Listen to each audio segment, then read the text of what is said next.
Puluhan wartawan dari berbagai media menjalani vaksinasi dosis kedua di RSUD Kertosono, Kabupaten Nganjuk, yang bertemakan Mas Novi Nyawiji bersama konco media, sukseskan vaksinasi COVID-19.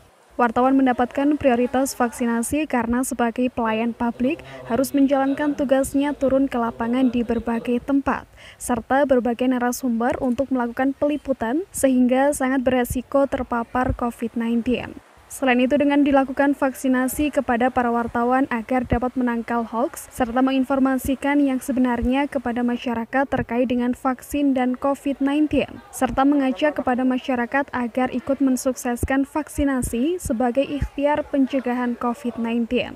Pada vaksinasi dosis kedua ini pada dasarnya sama dengan yang pertama, yakni setiap peserta harus melewati beberapa pemeriksaan screening seperti suhu tubuh, riwayat penyakit, tensi darah yang selanjutnya dinyatakan siap untuk dilakukan penyuntikan vaksin.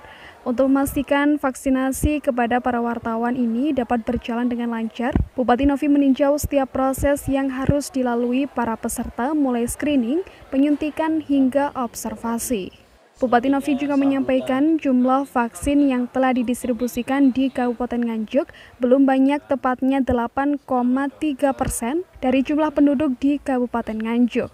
Karena jumlahnya yang masih terbatas sehingga diprioritaskan kepada tenaga kesehatan, pejabat, ASN, TNI, Polri, guru, tokoh masyarakat, dan pelayan publik.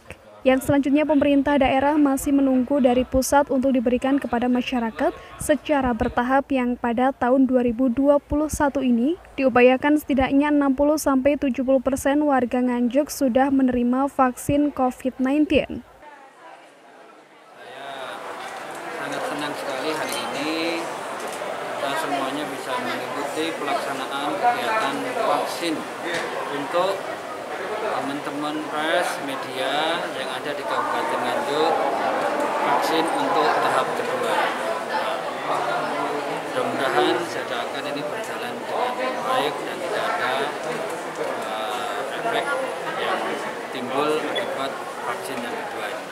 Berapa capaian persentase untuk Secara total kita belum banyak karena jumlah vaksin yang didistribusikan ke Nganjuk sini kan juga belum banyak. Jadi masih jumlahnya ini kurang dari 10% atau tepatnya baru 8,3%. Berarti 8,3% ini dari jumlah penduduk yang ada, ini masih diprioritaskan kepada tentunya kepada pejabat, kepada ASN, kan selaku pelayan publik, kemudian teman-teman sejawat dokter, nakes, pendidik, teman-teman media, tokoh masyarakat, baru itu aja yang diutamakan, yang diberikan untuk tahap awal. Kami sedang menunggu vaksin dari pemerintah pusat untuk didistribusikan kepada masyarakat. Kalau menurut informasi dari Kementerian Kesehatan, ini akan diberikan secara bertahap dan nanti puncaknya di bulan Mei, Juni, Juli. Mei, Juni, Juli ini nanti every day ini nanti akan diberikan kurang lebih seluruh wilayah Indonesia. Vaksin akan diupayakan mendekati angka 1 juta. Tapi untuk saat ini masih belum, karena jumlah permintaan vaksin bukan negara kita saja ya. Vaksin yang butuh vaksin ini negara-negara maju, negara berkembang, semuanya membutuhkan vaksin. Sehingga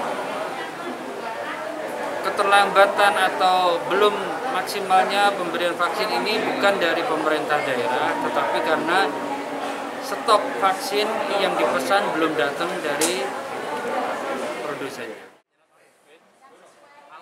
Dalam pelaksanaan penyuntikan vaksin, antara peserta berjenis kelamin perempuan dan laki-laki dibedakan, yakni wanita diberikan tempat khusus yang tertutup. Serta setelah dilakukan penyuntikan vaksin dosis kedua ini ada yang merasa lebih nyeri dibandingkan penyuntikan vaksin yang pertama. Serta ada pula yang merasa tidak ada perbedaan. Yang seluruhnya para wartawan tersebut tidak mengalami gejala yang mengkhawatirkan usai dilakukan vaksinasi. Selain itu, sebelum mengikuti vaksinasi dosis kedua ini, rata-rata para wartawan telah mempersiapkan diri dengan beristirahat secara cukup serta makan makanan yang bergizi. Sedangkan para wartawan tertarik mengikuti vaksinasi tersebut sebagai upaya menjaga imunitas di masa pandemi COVID-19 ini. Ya Mas, ini tadi vaksinasi yang kedua dan di tempatnya itu sendiri-sendiri. Jadi karena saya wanita, tempatnya khusus untuk wanita, nggak dijadikan satu dengan yang pria. Sebelum melakukan vaksinasi Mbak, apakah ada persiapan khusus Mbak?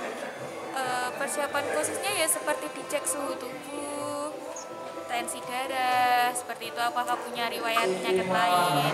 Kalau sudah dinyatakan lolos, berarti itu kan tidak mempunyai riwayat penyakit-penyakit yang memang tidak diperbolehkan untuk divaksin. Setelah dilakukan penyuntikan tadi, efeknya seperti apa? Efeknya cuma nyeri sih kalau di saya, cuma nyeri sama pegal-pegal. Ada perbedaan nggak dengan yang dulu, yang pertama? Kalau yang kedua ini agak lebih sakit daripada yang pertama.